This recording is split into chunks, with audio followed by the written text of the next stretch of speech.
protecting their quarterback. And here we go from Minnesota with the Vikings to receive the opening kickoff. Lohmiller puts it in the air, and Darren Nelson, the longtime Viking running back and kick returner, takes it back to the 21-yard line. The Minnesota Vikings with Sean Salisbury, who guided 4 seasons ago the Winnipeg Blue Bombers to the Grey Cup title in the Canadian Football League. Playing today the most meaningful game of his NFL career, clearly. Allen, the running back. Jones, Carter, and Carter, the wideouts. Chris Carter back from a broken collarbone. Jordan, the tight end. And there is the fully ripened offensive line. Zimmerman and McDaniel on the left side, each going to the Pro Bowl. From the 21-yard line, they begin with Allen, the tailback in the eye, taking it out to the 24-yard line. Brad Edwards, the safety, comes up to stop him. It'll be 2nd and 7, and let's take a look at the Redskin defense. A base 4-3, Mann, Buck, Johnson, and the rookie Shane Collins, the right end. Wilbur Marshall having a great year going to the Pro Bowl. Gouveia in the middle, Andre Collins, the right linebacker. A.J. Johnson and Martin Mayhew, back off injured reserve, are the corners. Copeland and Edwards are the safeties. Again, Darrell Green not even here with a bruised heel, the great cornerback. On 2nd and 7, they give it to Allen again, and he probes the middle for a 5-yard pickup. Carry out to the 29-yard line, and that'll set up a 3rd and 2.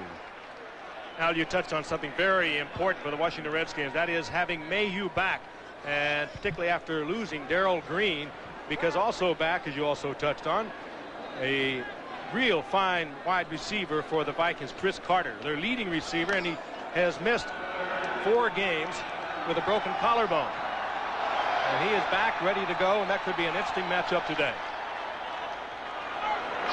3rd and 2 from the 29-yard line on the game's opening series. And on an end around is Joe Johnson, a former Redskin, a play they like to run a lot normally with Anthony Carter. And he is very close to a 1st down as he takes it out to the 31-yard line, close enough for a measurement, as Gordon McCarter, today's referee, calls for the change to be brought in.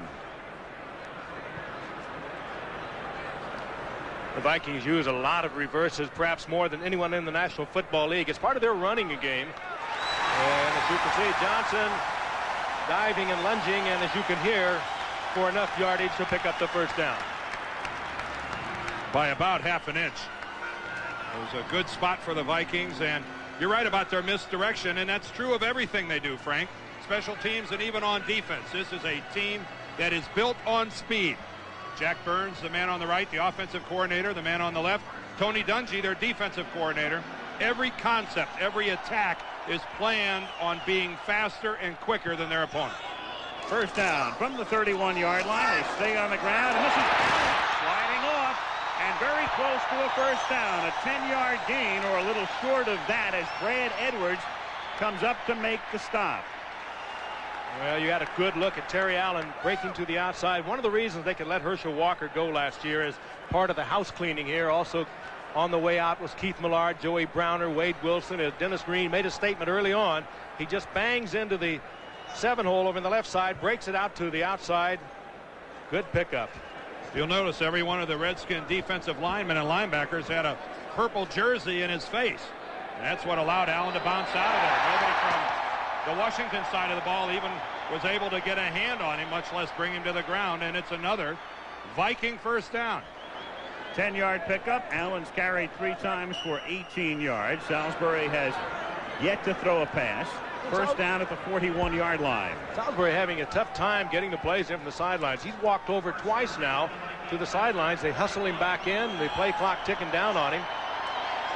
Well, his little heart's got to be going pitter-patter. I think it's right on his chops, wouldn't you believe? Play clock is down to 3 at the snap, and again they give it to Allen. A minimal gain. He takes it to the 43-yard line. It'll be 2nd and 8. Jason Buck in on the tackle. 3 minutes into the game, no score. If the Vikings win the game, they go to Dallas next week. If Washington wins this game, they go to San Francisco in the next round. Good luck if you're Washington, right? They would love to make the trip. 2nd and 8. Minnesota at the 43 on the game's opening drive. And Salisbury's first pass is a bad one behind Chris Carter. And again, these two have had very little chance to hook up because since Salisbury earned the starting job, Carter's been on injured reserve. Exactly, out with that broken collarbone, but this is just a bad pass by Salisbury. Plenty of time to set up. Had a good block over in the left side from Gary Zimmerman. He was keeping Shane Collins low where he couldn't get his hands up, and he just threw a bad pass. He sure acted like he expected Carter to break to the sidelines. But at least he's got that first pass away, and it wasn't intercepted. Again, to reiterate, his first playoff exposure and such limited experience in the NFL to be in this position leading a division champion. On 3rd and 8, off the play fake. Good protection, and he throws a strike for a first down to Chris Carter at the Redskin 43-yard line. Well, perhaps this is what the offense has lacked while Chris Carter's been out of it. He is a big playmaker for the Vikings, has been ever since he came here. Buddy Ryan getting rid of him in Philadelphia. He turned into a major star here. This is not an easy ball to catch. It's thrown behind Carter. He spins around and covers it up as he goes down. That was a ball thrown behind Carter and a good catch. Boy, Mayhew had his hand right in front. The ball barely missed it. That was a 14-yard pickup, and Salisbury going deep for Carter again. Caught at the 1-yard line. Oh, wow. I mentioned about Carter coming from Philadelphia, cut by Buddy Ryan, and that's what he did for the Eagles. 11 touchdowns in that season of '89. Ryan let him go, and he made many of them just like that by going up and taking it away from a defender. Kirk Loudermilk, the center, gives Carter a headbutt on the 1-yard line and almost knocks him out the back of the end zone. Denny Green all week. We have to get off to a quick start. We can't allow the Redskins to dictate to us the pace of the game. I would classify this as a quick start. That's a great catch by Carter. Mayhew, great position on him. He just went up and took it away. Randall McDaniel, the guard, is the fullback in the eye, and he leads the way for Allen's touchdown.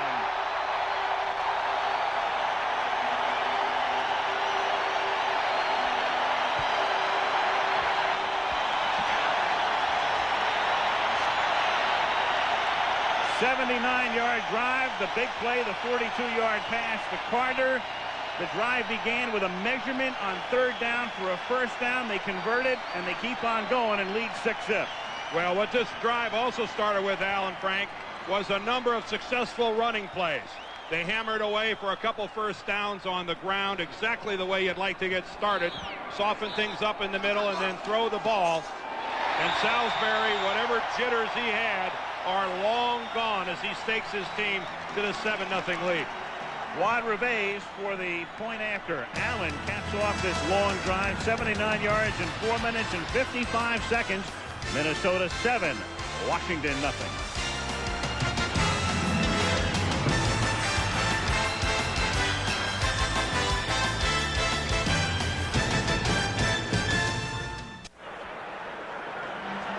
Sean Salisbury guiding the Vikings, and Allen making it pay off at the end. Chris Carter, the big man on the other end of Sean's passes. Wad Reves to kick off, and Washington will get the ball for the first time with Minnesota leading 7-0. Brian Mitchell is back to take it in at the 8-yard line. And good Viking coverage.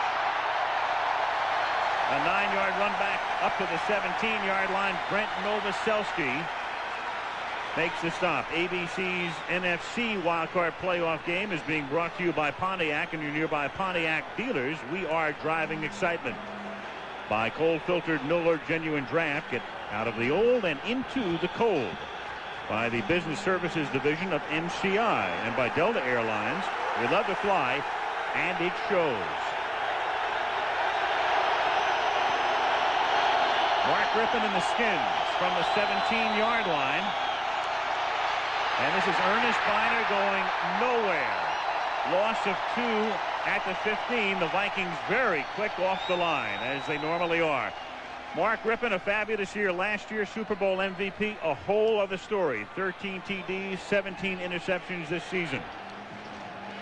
Now he's got Biner with that bad back and no Ricky Irvins to back up Biner. Clark, Monk, and Terry Orr with Middleton in the double tight end setup. Lachey, Brown, McKenzie, Flereth, and Simmons the offensive line. Ricky Sanders, by the way, is in uniform. He missed last week's game. The wide receiver with the bad ankle can play today.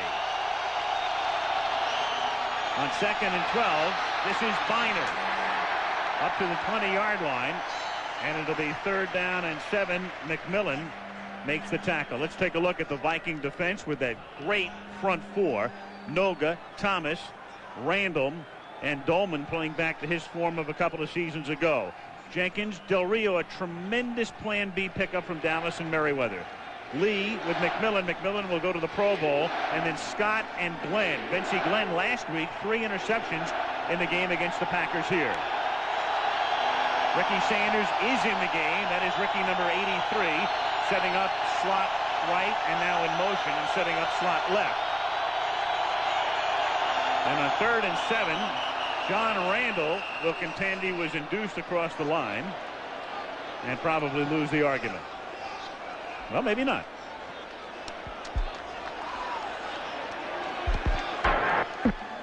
Before the snap, defense, 5 yards, still down. He wasn't induced. Now, the Vikings get a lot of these calls. If you follow them over the season, they are a quick football team. They play the gaps. All 4 of them, Dolman and Randall and Thomas and Noga, they hit gaps. Denny Green's philosophy is we're not that big, as is Tony Dungy, the defensive coordinator. We're not that big. Let's hit the gaps and hit them as quickly as we can. They try and anticipate the count, and they get a lot of offsides called against them. 3rd and 2 at the 25-yard line. 7-0 Minnesota. 8:08 to play in the first quarter. Rippon, who passes a lot on 3rd and short, throws to the 31-yard line, and it is caught. Great catch by Gary Clark, going to the turf to pull it in, covered by Lee. And an excellent throw by Rippon. Down to the inside. No chance of that being intercepted, and that's the kind of a pass Mark would like to start this game on. Watch the throw. Watch how crisply it's delivered. There is no possibility of that being intercepted. Did it touch the ground? That's a great catch by Gary Clark. That is an excellent catch by Clark. Terry Orr lining up in the backfield and going in motion and providing some leverage. Instead, it is Mark Rippon up to the 32-yard line. Safe to say a blown play. Yes, I would say. I mean, Joe Gibbs is fanciful with his offense, but they got a little more fanciful with him. Yep. Absolutely. You knew I was in trouble when Orr got all confused in there. You see that hand sign right there? That's what that play looked like. Fingers going in all different directions. Gary Conklin, who is the backup quarterback. They carry 3 quarterbacks to the Redskins. Jeff Rutledge is number 3. It is 2nd down and 10 at the 32. 7-0 Minnesota, 6:40 to go in the opening quarter. Here's Biner to the 35-yard line. It'll be 3rd down and 7. Del Rio and Thomas converge on the tackle. You can see, I think, a pattern from Washington's point of view.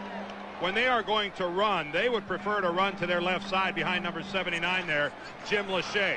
Chris Dolman, by far and away the best pass rusher of the Vikings, but they feel that the matchup against the run, Lachey against Dolman, the Redskins believe favors them. Well, you'd rather go at him, have him pursuing it too. 3rd and 7 at the 34-yard line. That's Monk in motion. Rippon steps up, gets the pass away, and it's caught, and it's very close to a first down, but appears to be a little short. Art Monk came down with it. Carl Lee with the coverage up at the 42-yard line. Chris Dolman that time putting the pressure on Rippon. Rippon calculated this just right to get rid of it. Dolman against Lachey just gives him a little bump. He gets around him, and he just about flicks it out of the hand of Rippon. He was so far outside Lachey, easily 8 to 10 feet. And you can see on that replay that Chris got the head start. He got the jump on the ball. Very awkward for a tackle to have to block somebody who's 2 places removed. And you see that completion is good for the first down. But the farther away Dolman gets from Lachey, the more difficult it is for Lachey to block him. I'll tell you, there's some gut checks going on, too, for these Washington Redskins out there. Biner is playing hurt. Let's take a look again. Dan said way outside of Lachey, and he's very athletic, this big man Lachey. You see that a few offensive left tackles you find doing that, wouldn't you say, Dan? Yeah, I agree. A lot of guys never even would have made it to the intercept point, would have never even made it to the corner to get into Dolman's legs. They gave Monk a good spot on that last play, a 7-yard gain. They convert first down at the 42-yard line, and Rippon fires for a 5-yard pickup to Ricky Sanders, who was bothered by a gimpy ankle. Carlee with the coverage on the play. But Ricky Sanders is going to be a very important man for them today because Monk has been not as much a part of their passing offense as in years past. And Ricky's a big play guy. Well, he's a third down guy. He's got more third down receptions than anyone on this team. There is Monk, who play the inside position where Sanders ordinarily is if Sanders has to leave the game. But Sanders, another one of these Redskins playing hurt today. The season's over. If they lose, you may as well let it go. Rippon is 3 for his first 3. And they give it to Biner. And Biner is stopped after a pickup of maybe 1 by Mike Merriweather. It'll be 3rd down and 5 at the Metrodome, where indoors the temperature is 66. And outside, they told us a kickoff, it was 20. And that's a heat wave here. Yes. We've been here since New Year's Eve, and the temperature has rarely gone above 0. Pass situation now with the Redskins. Now watch that Viking front four. We talked about it already, how quick they are off the ball. Anticipating pass, they'll just be blowing through there. 3rd down and 5 with Sanders in motion. 4-man rush. Biner makes the catch and is buried by Lee, who's been in on a lot of plays already at the 49, and it's 4th and 3. Well, the Vikings have given up perhaps more passes underneath than any team in the league. Certainly right up there with the league leaders, but they are good tacklers. They let you make the completion, and then they shut it down, and that's what happened right there, short of the first down. Well, Carl Lee, who's been a Pro Bowl player in the past, I don't think is used to having this much business come his way this early in a ball game. They have come right at Carl Lee, and he answered that one. Kelly Goodburn, who averaged less than 40 yards a kick this season. Anthony Parker back to receive. And that is a 42-yard punt taken by Parker at the 9. And a 12-yard run back to the 21, run out of bounds by Johnny Thomas. We have 3:04 remaining in the first quarter in this NFC wildcard game in Minneapolis. 7-0 Vikings. The Chiefs were expected to win the division, but San Diego ran away with the crown. Now these two rivals meet in Game 2 of our playoff doubleheader today on ABC Sports. This is the 5th time that the Skins and the Vikings have met in postseason play. They're 2-2, and as you can see, each time they've met, the team that has won the game has advanced to the Super Bowl, including as recently as '87, when Washington beat Minnesota and wound up beating Denver and San Diego in the Super Bowl. This is Roger Craig on his first carry, and he is run out of bounds by Andre Collins. This ABC Sports exclusive is being brought to you by Pontiac and your nearby Pontiac dealers. We are driving excitement by cold-filtered Miller Genuine Draft. Get out of the old and into the cold by the business services of MCI and by Delta Airlines. We love to fly, and it shows. They use Roger Craig as a little more than just relief for Terry Allen. He's had a pretty good year, over 400 yards rushing, 22 receptions. Very good receiver out of the backfield, as you can recall from his great days with the 49ers and a year ago with the Raiders. Very effective out of the backfield as a receiver. 2nd and 10. Fake to Craig. And Salisbury going deep. And there's contact, but incidental on a pass intended for Anthony Carter. Picked off by Mayu. And Mayu with a great run back out of bounds at the 32-yard line. Gary Zimmerman guided him out as he took it all the way back to just about the line of scrimmage. You could see that Anthony Carter lost his footing about 3 or 4 yards before the pass got there and allowed Mayhew to basically just watch right here. Watch Carter loses his footing. And so uncontested, Martin Mayhew is able to intercept that pass. So a big return sets Washington up in their best position.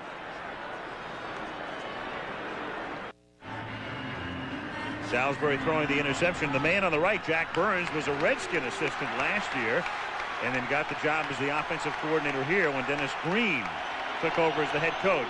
That was a 44-yard interception return, and Ernest Biner on first down takes it to the 31 with 2:15 to play in the opening quarter. 7-0 Minnesota. That's a good look there at Henry Thomas, how he got across the line of scrimmage. They still play defense the way Floyd Peters, who's the defensive coordinator in Tampa now, used to coach it. He told his front four, I want you to rush the passer every down. And if by chance you happen to run into the guy who's carrying the ball, well, then that's a bonus. That's still the way this Viking front four attacks the line of scrimmage. On 2nd and 8, this is Monk on a sweep, and he takes it to the 27-yard line. Mike Merriweather in on the tackle. You know, you wonder if they may or may not use more of those types of plays today, especially in the absence of Ricky Irvins and all of the pressure on Ernest Biner. And we can tell you following this one, on to San Diego we go. Brent Musburger and Dick Vermeil are there today as the Chiefs take on the Chargers. Well, that time Monk worked right out of the backfield. Again, as you pointed out, Biner hurting. Ricky Irvins with a very bad ankle, not dressed. Could see a lot of that. 3rd and 4 at the 27-yard line. That's Ron Middleton in motion. And it's Ernest Biner. That's an incomplete pass. Incomplete pass. A forward pass, and it's simply an incomplete pass. And the Redskins can't convert, and will have to settle for a field goal attempt. The pressure that time put on by Al Noga, number 99. Shame of it is for Washington. Look at Biner and how open he is. Oh. He's got the blocker out front and Ray Brown. And it's hard to conceive that Biner wouldn't have picked up enough yardage for at least the first down. So and he just took his eyes off and Rip and laid it in there just soft as a pillow, and he just would look for his next move in the run, took his eyes off the ball and lost it. 44-yard field goal attempt for Chip Lohmiller, who is terrific on artificial turf and terrific in this stadium. He played his college ball at the University of Minnesota, and Chip Lohmiller loves the Metrodome. He was 32 of 37 here as a collegian, 5 for 5 back in October. That's 6 for 6 this year. Regular season, 5, and now this one.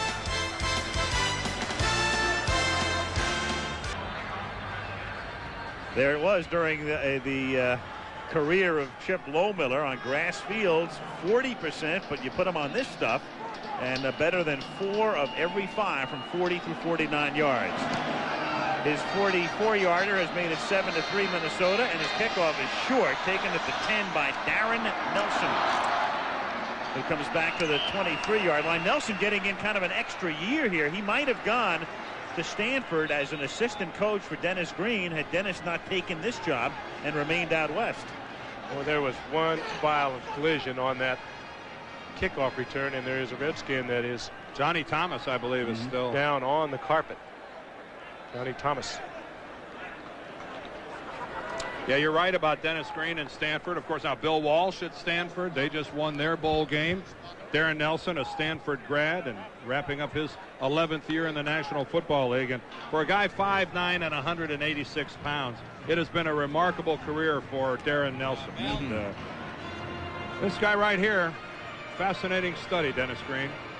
He has an interesting philosophy, Frank, talking about his defensive approach when he was visiting with us yesterday, talking about how the way he wants his team to be aggressive. He believes that if you're aggressive, you win. If you're not aggressive, he used the term victim. He said, if you're not aggressive, you're a victim. And he said, I will never have a football team that is a victim. And that's certainly the way they attack it, both offensively and defensively. And when you look at him, you don't get that initial sense of the fire that burns inside Dennis Green. Johnny Thomas, competitive that's man. good to see. Yep. Hey, he's so decisive when he decides to do something. That's the first thing he came in here. He looked around and said, we got some problems here. Let's get rid of them. And let's bring in some people that will get this thing done for us. There are 18 different players on this roster from the 8-8 team of a year ago. 5 Plan B, 5 rookies, and they're 11-5. So, you know, he's done something right, and he's done it quickly. It's also a small football team. They are not a big group of earth movers like you see in a lot of other NFL teams. Small For the most part. and speedy. From the 24-yard line on first down, a fumble, and Salisbury has to cover it up at the 21. And he and Roger Craig couldn't get together on the handoff. So Roger Craig starting this series as he did the last. This team reminds me of one other ball club size-wise. I was going to say the Dallas Cowboys. The Dallas Cowboys, and toss in the 49ers. Lots of speed, a lot of quickness. Yeah. And that ball was lost as he came away from the center to Salisbury. Loss of 3. Second and 13 at the 21. 25 ticks remaining in the first quarter. Vikings up 7-3 as Roger Craig fights for a gain of 4. He takes it to the 25. Jason Buck makes the tackle on what should be the final play of the first quarter. How have teams that played in domes fared in terms of going to the Super Bowl? They've never been there. Look at that through the years. And you say, what about the Vikings? They've been there 4 times, but each time they went, their home was old Metropolitan Stadium. No dome team has ever gotten to the Super Bowl. It's the end of the quarter. It's 7-3 Vikings. And back we come with our wild card playoff game after this message and a word from our ABC station.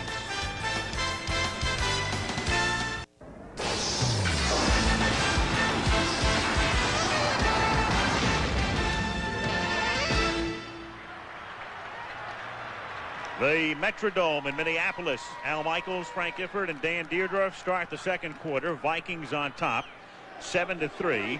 It is 3rd and 9 for Minnesota at their own 25-yard line. And Salisbury finds the open man. That's Carter making the catch for a first down at the 46. Chris Carter, tackled by Brad Edwards. Got good position on him. Wilbur Marshall put the pressure on Salisbury, who hung in there and got it to Chris Carter for a 21-yard gain. Carter just driving downfield. The Redskins in the zone defense. Carter reads it. Watch him kind of ease up here. Sets up. Salisbury reads it with him. Perfect delivery. Big pickup. And what a difference this Minnesota Viking offense is with Carter. Look how he reads that zone. Salisbury right with him and delivers it. Kudos to Gary Zimmerman that last play. Excellent blocking on Marshall. Here's Craig going nowhere. And Tim Johnson. He looks hurt. He acts like something bothered him on that. Made the tackle, but he hobbles back into the huddle. Richie Pettibone breathing easier. And our wild card playoff game is being brought to you by Chrysler Plymouth, a division of the Chrysler Corporation. Terry Allen comes back in the game. There is Richie Pettibone, the defensive coordinator, as it were, for the Redskins, and the man a lot of people think should someday be an NFL head coach. I'm one of them. But they've been saying it for a long time. And on 2nd and 10, the pass is incomplete. A little too low for Chris Carter, who's already caught 3. Martin Mayhew with the coverage. Richie's been around 15 years with the Redskins.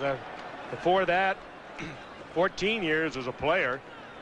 And Salisbury threw that in there low. I mean, he did it deliberately, and it was a tough catch, but one that certainly could have been caught by Carter. And it was a good delivery by Salisbury. 3rd and 10. Minnesota perfect thus far on 3rd down conversions. Pressure. And Allen makes the catch, but Wilbur Marshall is right there to wrap him up after a gain of 3 at the 49-yard line. And that'll create Minnesota's first punt of the day. And that's really the defensive alignment I think Pettibone would rather see. Wilbur back in the field where he can make plays, get an interception, knock a ball loose, and going with 4 other people rushing the quarterback. Wilbur Marshall is a good pass rusher, but to me, he's a more valuable asset when he's roaming in that middle ground where he can make a big play. Harry Newsome, 2nd in the league in punting this year to only the Oilers' Greg Montgomery. Sends it down to the 17-yard line. And this is Brian Mitchell. Mitchell across the 50. And Mitchell is brought down from behind at the 28-yard line as Jake Reed, the wide receiver out of Grambling, saves a touchdown. Well, we know that Reed has got some speed now. Mitchell, a gifted return man, a very valuable part of this Washington Redskin team, and you saw why there.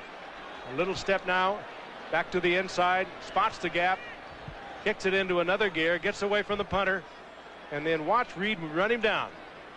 Well, if Newsome did one thing, he went to the left side and forced Mitchell back to the middle of the field. The decision by Newsome to attack from that side, he didn't know it at the time, but it ran Mitchell back towards Reed. Oh, Reed's got some speed to that. There's a no contest in a match race there. That was a 34-yard Newsome punt and a 54-yard run back. First down, Washington at the 29-yard line. Biner going nowhere. Carlos Jenkins first to greet him at the line of scrimmage, number 51. Goldman also there. Jenkins, one of the many changes in this defensive unit for the Vikings from a year ago. They moved Randall from defensive end, John Randall, to the defensive tackle from defensive end. They brought in Carlos Jenkins, and they had to get him some playing time, so they moved Mike Merriweather over to the weak side, put Jenkins on the strong side.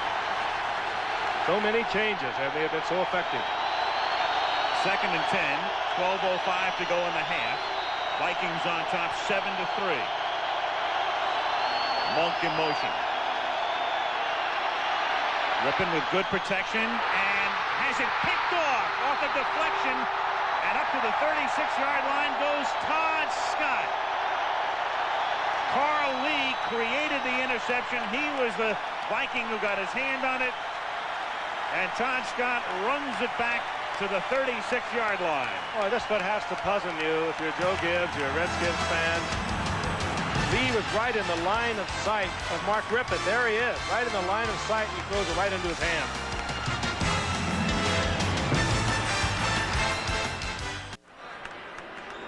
Anytime Scott intercepts a pass, all Viking fans think back to October 4th. It was 20-0 Chicago at that point. Scott intercepts the Harbaugh pass off the audible that turned Chicago's season south and sent Minnesota's season north. 2 weeks later, they killed Chicago in Chicago, and they were on their way. And here is Terry Allen on first down after the turnover up to the 40-yard line. Well, the last one was a gift from Carl Lee, because Carl Lee had the ball right in his chest. It should have been Lee's interception, and instead he mishandles it, and it pops right up into the air, and the alert Scott picks it up. But look at this. Look at Mark Rippon. Apparently, it almost looks like he's staring at Carl Lee. Lee doesn't handle it, and Scott is there for the INT. But again, that was an excellent look at the Washington quarterback staring right at number 39, Carl Lee. I don't know what Mark must have been thinking. On 2nd and 7 from the 40. And that pass is picked off by Brad Edwards. And Edwards to the 33-yard line after faking the lateral and holding on, and Washington with a big break, and Wilbur Marshall with the pressure that time on Salisbury. Yeah, Wilbur came on a blitz up the middle, and he flushed Salisbury, and this was the type of a motion that Richie Pettibone wanted to create. Salisbury is a classic sit-in-the-pocket quarterback. They want him on the move. Look and at that's Edwards. a ball that just sails on him, Frank. Great hands. Now, Yeah. he almost laterals the ball off to Mann here. Mann standing there, hey, I want it. And he very wisely tucks it away. But that's a relatively easy completion to Chris Carter. That ball just floated and sailed on Sean Salisbury. But that's where the Redskins want him. They want him moving, flushed from the pocket. Edwards intercepted 6 during the regular season. First down at the 33.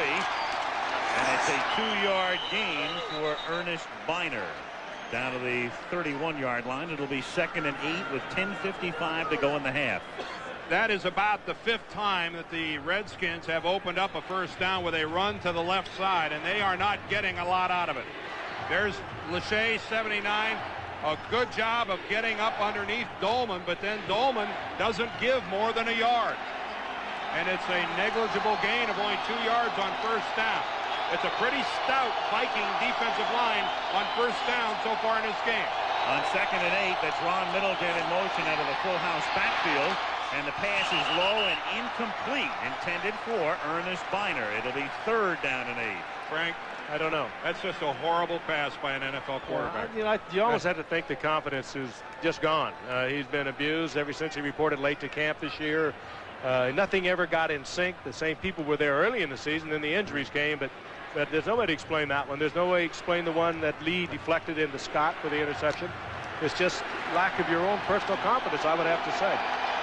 That's Torrey Conklin, the backup Redskin quarterback. He's number 2 in line.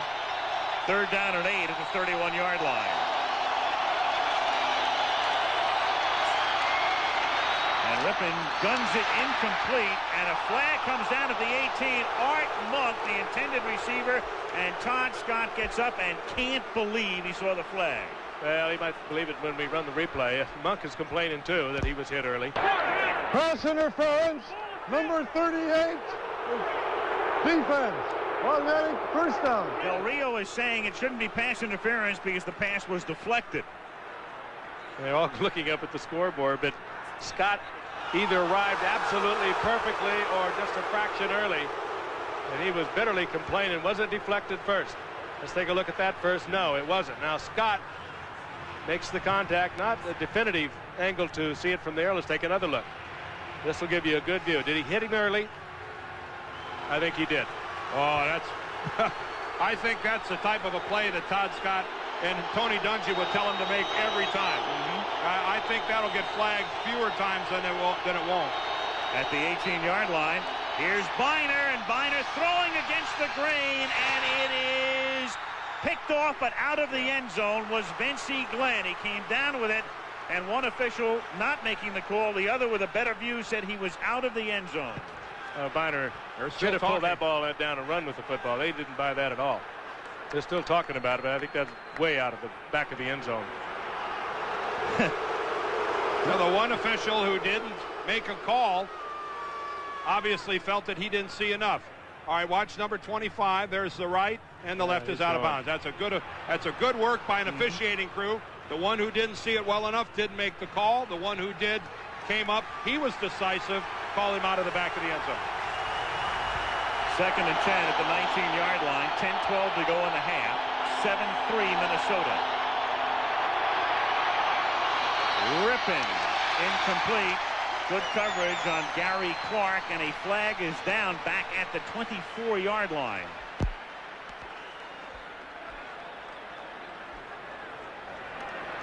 One of the things the Vikings do is create a lot of holding calls against opposing offensive lines, and that's what they're hoping for. Illegal formation, offense. Well, do you back him up or do you take the down? Jim Hannafin, the offensive line coach and the Renaissance man of that staff. Yeah, you decline it. That's what you do. Illegal formation. 2 eligibles up on the line of scrimmage on the left side of the line. The penalty is declined. 3rd down. The end man on the line of scrimmage is eligible. And in the Redskin formation, the tight end was supposed to be eligible. Right here, this guy needed to be back a yard. As you can see, 2 eligible players are both on the line at the same time. It's 3rd and 10, and it's caught at the 4-yard line by Art Monk for a first down, and it will be 1st and goal. And again, the zone defense, they stayed in it, even deep in their own territory. Monk came all the way from the left side, took it down deep, brought it across, and that time Rippon, how do you explain it? That was a perfectly thrown ball. Had a lot of smoke on it, hit Monk right in the numbers between 2 defenders. It couldn't be thrown better. It's almost like those are the passes that Mark Rippon is throwing better than the shorter touch passes. Seems the more he's able to crank it up and let it go, the better success he has. 1st and goal, and they give it to Biner. And Ernest, looking for a signal, gets it. Touchdown. Ernest Biner behind Mark Schlereth on the right side, putting it into the end zone to give Washington its first lead of the day. You're Washington Redskins, man. I'll tell you, they can hurt you and then they could bring you back. Well, this heartbreakers. This is excellent blocking at the point of attack. Lachey, Middleton, Schlereth pulls around. Watch the blocking there on the right side of your screen. Here comes Schlereth around. There's Middleton's block on Dolman. Schlereth pins Merriweather to the inside, and you got a touchdown. Lohmiller for the point after, and so the interception sets it up. The key 3rd down completion to Monk, the touchdown by Biner, and with 9:23 to go in the half, the Skins lead by 3.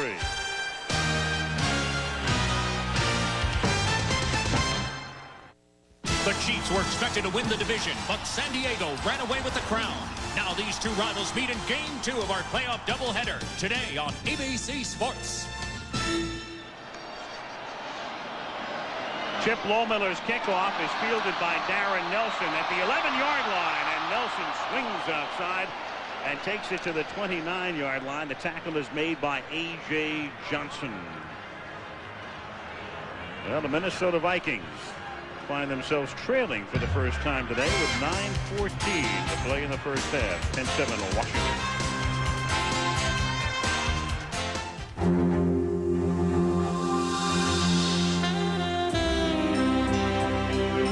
It pay off this year, a whole other thing. As the last seed, you're never home. No, you're never home, and Joe Gibbs, Frank, won't you agree, he'll be the first one to tell you, we don't deserve to be home. I mean, he is as grateful as a coach can be, having made it at 9-7. He likes the situation. Top of the show, he said it'll take a miracle, and he smiled about it. I think he kind of liked that situation. Here's Terry Allen picking up a couple. Well, it's a miracle that they're here, and of course last week when they finished their game Saturday against the Raiders, they thought they were done for the offseason. The irony of the Vikings knocking the Green Bay Packers out of it 24 hours later to bring them back into it. And it's the same old story, and this is why Minnesota was so concerned. I mean, never have the defending world champions gotten as much sympathy as the Redskins are getting right now. And Denny Green doesn't want to hear anything about it. He knows how formidable and dangerous the Redskins are, hurt or healthy. On 2nd and 7, this is Terry Allen with room to roam and a first down, and still going and fights his way out to the 47-yard line. Still going and going and going. That's a gain of 15 for Terry Allen as you look at Roger Hedrick, who's the key man, the head of the Minnesota Vikings. Heading over on the right side behind big Tim Irwin, and Brian Habib is Terry Allen. A lot of people might wonder, why isn't he in there all the time, and so much of the time shared with Roger Craig. Usually maybe 6 plays for Roger, 10 for Terry Allen. Allen obviously younger, stronger, faster, quicker, and a real fine football player. And a gain of a yard or 2 as he takes it to the 49 with 7:50 to go in the half. Do you have an answer for that question? Well, I was going to say they like to. Terry Allen can take himself out. I mean, he lets it go at full speed all the time, and often he'll just tap himself. I want out, and now he comes out. In comes Roger Craig, and of course, Craig, as I mentioned earlier, a real good receiver out of the backfield. He offers you something that Terry Allen doesn't out of the backfield, even though Allen had 49 receptions this year. 5-yard average, what Allen has so far today. That works for me. 2nd and 8 at the 49-yard line. Salisbury, and that's dropped. Anthony Carter on the 40-yard line, and Mayhew might have gotten a hand on it. Martin Mayhew.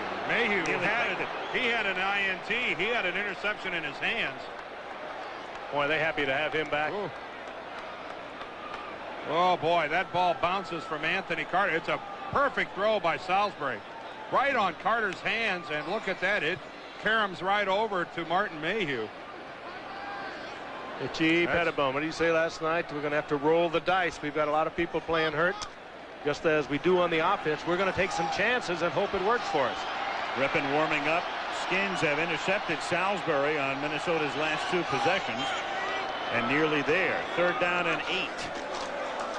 They roll the dice. They roll the dice, and Salisbury's pass is incomplete, intended for Chris Carter at the 41-yard line.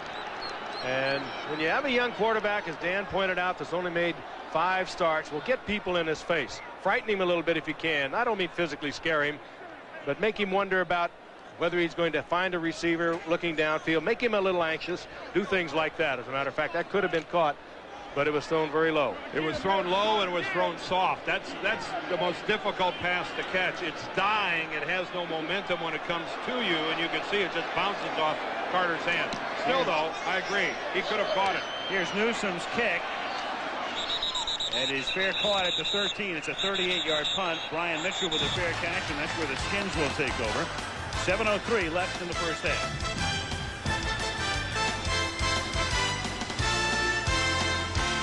Diego is the site following this game, the Kansas City Chiefs against the San Diego Chargers. on ABC. And then tomorrow, there's our primetime lineup. The Amy Fisher Film Festival continues.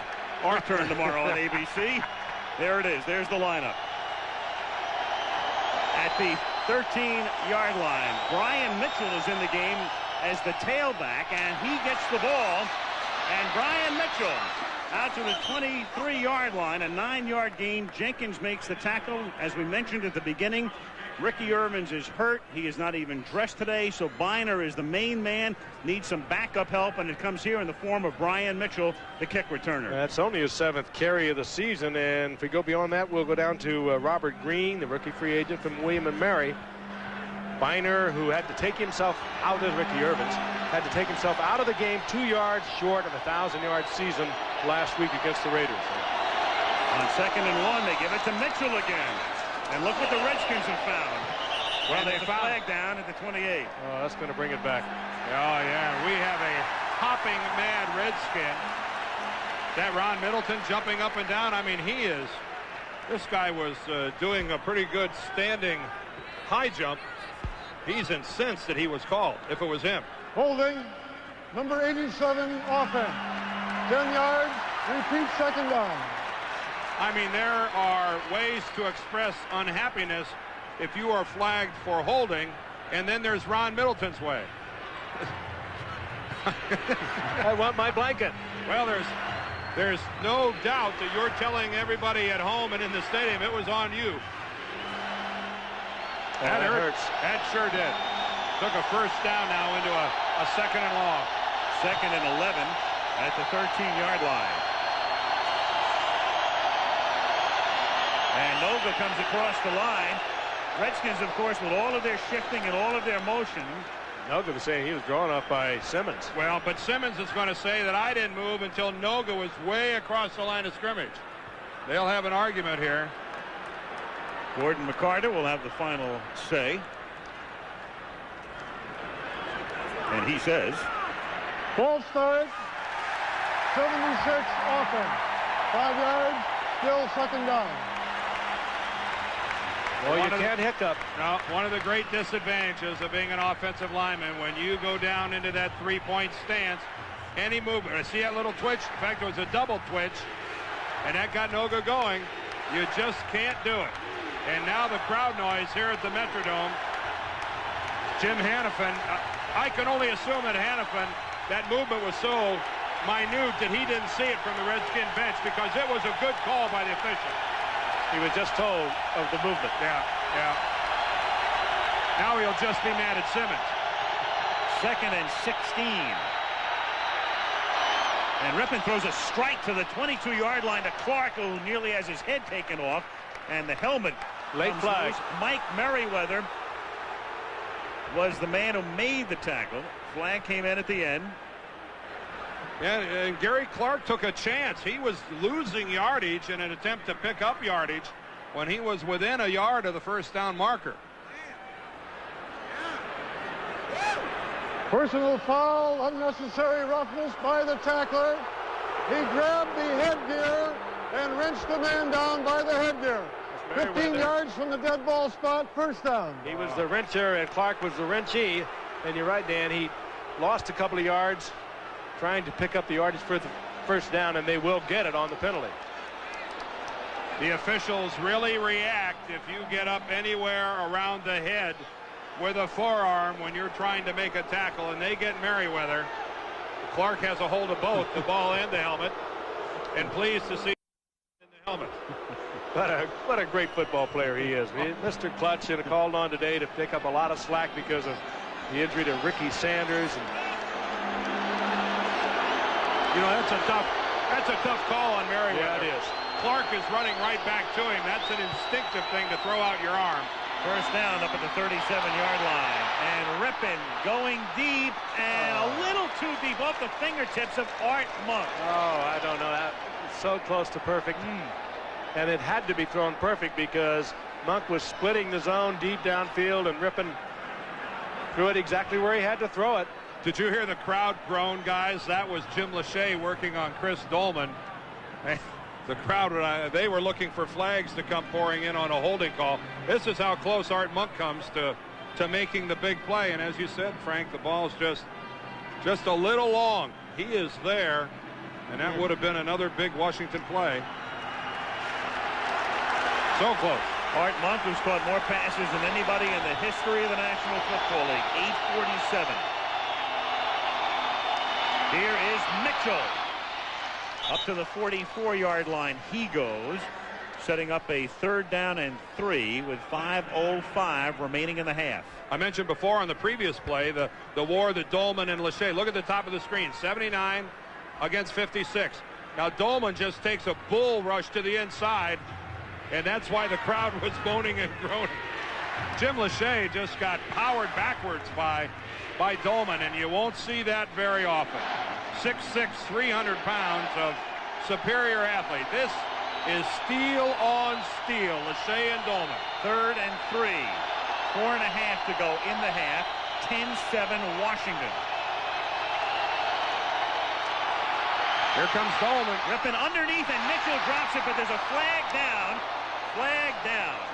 Back at the 38-yard line. And so is Rippon. Remember last October the 25th? I don't think I ever saw a quarterback take the pounding he did here. It's against the Redskins, and so the Vikings are going to get the football. Number 87 offense, penalty declined, 4th down. Sometimes better to hold than let your quarterback take a full shot. And better to not demonstrate too much after you are flagged for holding. Ron Middleton called again for holding by the officiating crew, and that's right, Ron. I would just seek the shelter of the sidelines. Well, he's out working on Dolman. Yep, and Dolman gets him to the inside. Save your quarterback. Oh, I didn't even see the hold. Dolman beat him so cleanly, I don't think he had a chance to hold him. Penalty decline is 4th down at the 44-yard line. Oh, and it's a fake, and it is Brian Mitchell inside the 40, inside the 30. Biggest play of the game, takes it to the 18-yard line. They've run that before. They've run that with a lot of success. Brian Mitchell, the up back, with a 1st down inside the 20-yard line. Oh, and you've got to be, if you're a special teams coach, they come out of that formation field, they're going to go on short yardage. Everything was set up for it, and it works. Well executed. Brian Mitchell, why not? We did a Monday night game where he finished up the game as quarterback. Wayne Sevier rejoicing with his big 1st down. You work a long time. You start in July, and it pays off in January. And it starts with the center guy, Bingham, with a perfect snap. Ernest Biner inside the 15 takes it down to the 11-yard line. Gain of 7. Wayne Sevier with a smile on his face. Any special teams coach would be grinning. It's the biggest play of the half. They're up by 3. Minnesota was going to get the ball back, and now Washington's in a position to go up by 10. Such a special teams tradition in our nation's capital in Washington. Started with George Allen, who really devoted so much time to special teams. Then Rusty Tillman took over for years, and it continues today. 2nd and 3. Here's Biner, and he can't get outside as Todd Scott comes up to make the tackle. Well, no matter what happens from here on out, the flag is down. You're going to have, the player is down. You're going to have to admire this Redskins team, because Minnesota comes down there immediately and scores, and they have battled and scrambled back. And Jim Lachey now, who was out earlier in the season on IR with an injured knee. Oh, this is down once again, and this is major for the Redskins. Joe Jacoby is healthy. He's had a long time to rest, and he's the first guy in. But this is a major blow to the Redskins if Lachey can't continue. And he gets up, and looks like he's favoring his right leg hobbling off. His was a knee problem earlier, as I mentioned, and for Jacoby, a back problem that took him out of play on and off throughout the course of the season. But if you have to bring somebody in to go against Chris Dolman, well, you may as well bring in the former All-Pro at that position, Joe Jacoby. Yeah, but I think Joe Jacoby is saying to himself, how about a running play to get started? How about a tight end over here with me? Let's not, don't make me go one-on-one right off the bat. 3rd down and 5. Very big play for the Viking defense. They're trying to hold him to a field goal attempt. And it's Biner making the catch, and Biner is at the 8-yard line, and that should be enough for a 1st down. And Jacoby with a good piece of work on Dolman. They left him all alone out there on Dolman. They're going to measure, but from our vantage point, and you can see where the marker was, it appears they have it. Well, thought somebody would have helped him out, but they left him alone, Dan. Well, look how he gets into Dolman. When Joe Jacoby gets inside the framework of your arms, you are had. I mean, that is the end of that. Dolman cannot afford to lock up with Big Joe. A lockup favors the offensive lineman. A quicker guy like Dolman has to maintain separation. He has to keep himself at least arm's length. Right there where Jacoby has his helmet into Dolman's chest, he has won. The block is over as far as Dolman is concerned. And Lachey trying to get it loose over on the sidelines. Separation is the key for a quick guy like Chris Dolman. It is first and goal at the 8-yard line, and the Redskins are going to let the clock tick down to the 2-minute warning. First and goal when we come back, with Washington on top, 10-7.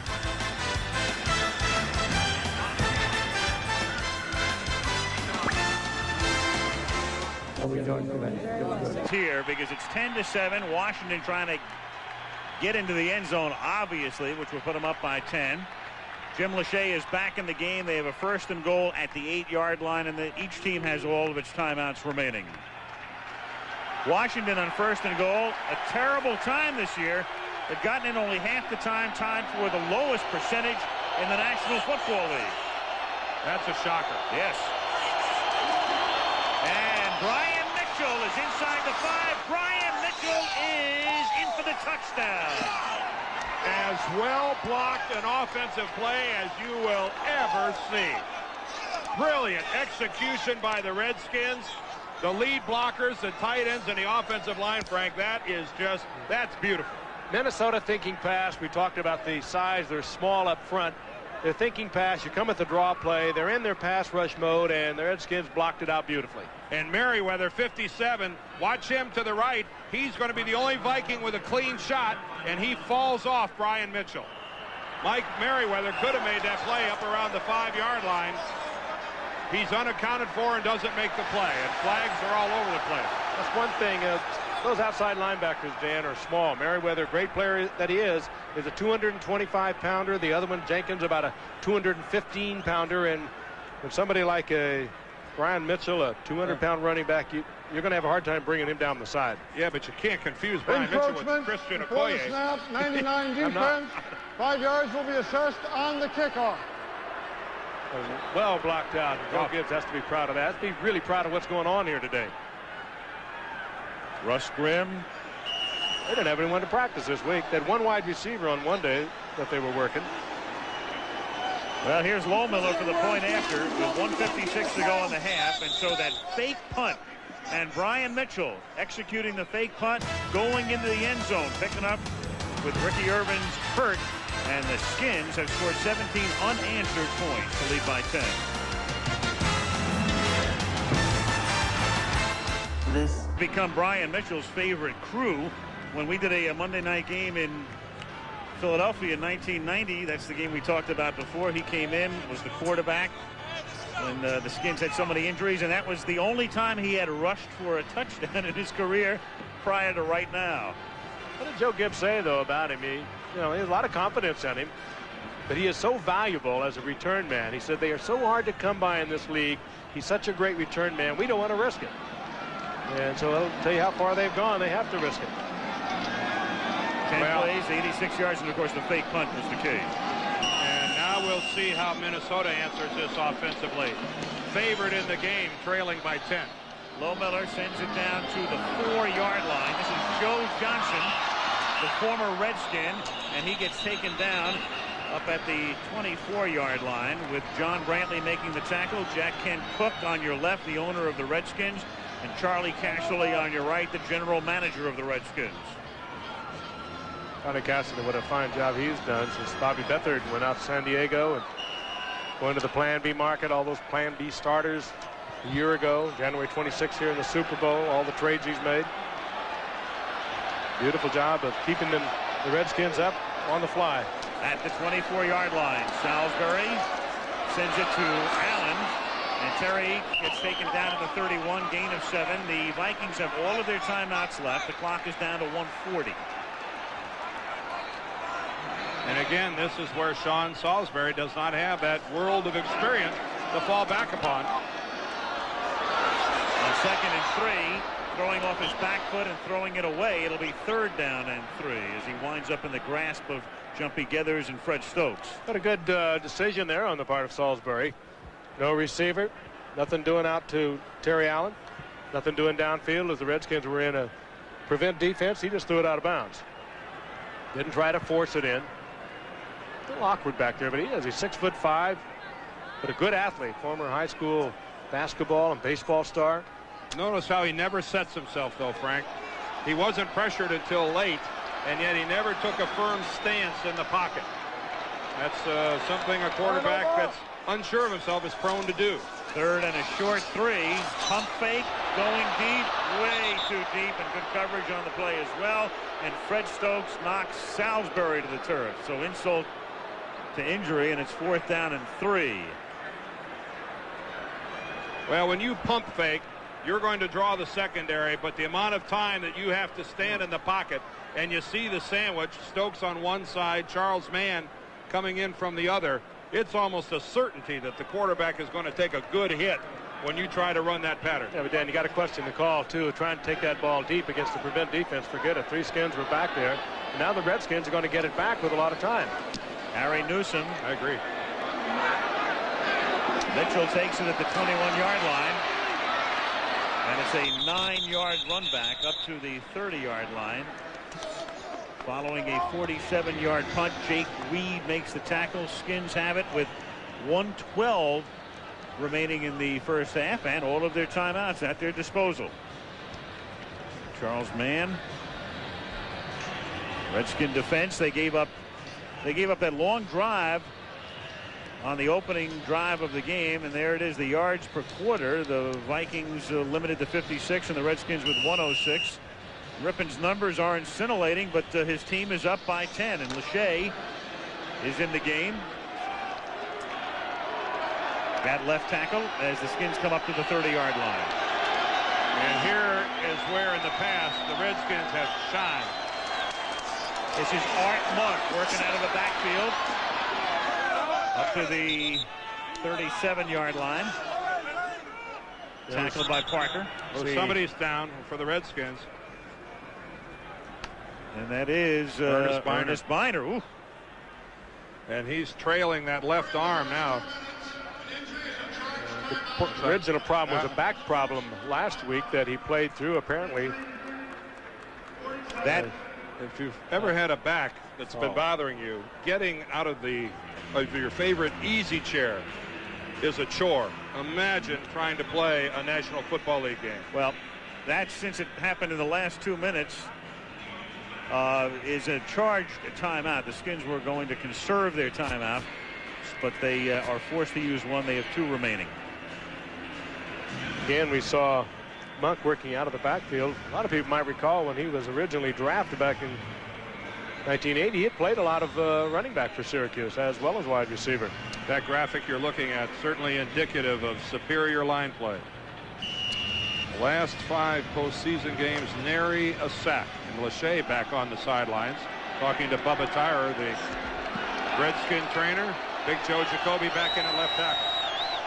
2nd and 3 at the 37-yard line with Middleton in motion. Here's Brian Mitchell. And Brian Mitchell takes it up to the 43-yard line. That is a first down.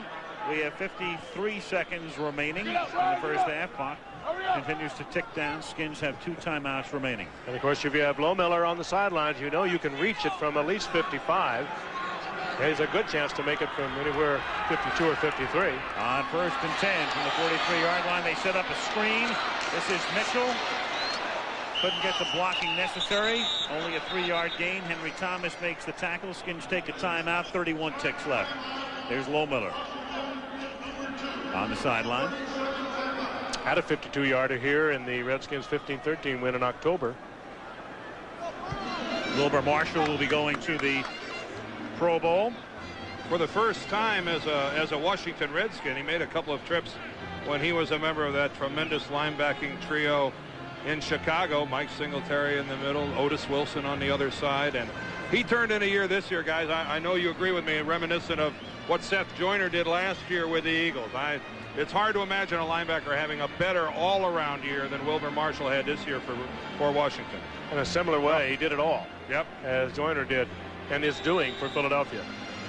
They don't get all the praise that the outside stand-up defensive end linebackers get in pressuring the quarterback and sacking the quarterback, but they just quietly do it all. Meanwhile, there is the key man in this half, Brian Mitchell, scoring a touchdown, executing the fake punt, the great punt return, and he's going to be a key man now with Biner back on the bench, and Ricky Irvin's not even in uniform. 2nd and 7, a little shovel to Mitchell, and nothing happens there as the Vikings smell that one out. Merriweather makes the tackle. Washington down to its final timeout. And what do they want to do? Well, they're going to let the clock run and let Mark Rippon try, I assume, a long pass.